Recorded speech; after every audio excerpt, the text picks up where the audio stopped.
How to fix the Discord notification not going away. Hello everyone, my name is Smile, and in this video I'm gonna show you how you can fix the Discord notification not going away.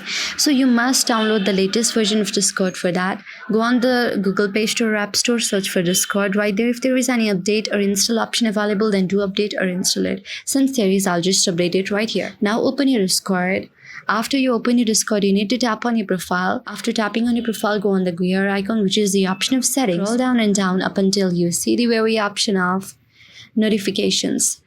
So here is the option of notifications. Now what you need to do is disable the enable super reaction notifications and tap on get notification when your friends team. When you disable this option, you will not be getting the notifications of Discord. Also, some Discord notification is because the messages you have written is unread. So just read the messages, or you can simply disable the read messages option as well.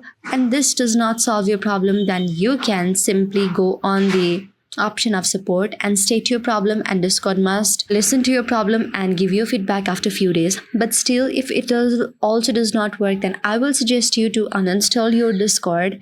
Make sure your storage is not full, and again install your Discord, and now your Discord might work smoothly after you log into your account. So that's how you can do it. I hope you like the video. If you like the video, then please do hit the thumbs up and subscribe button, and also comment in the comment section below. Thank you for watching.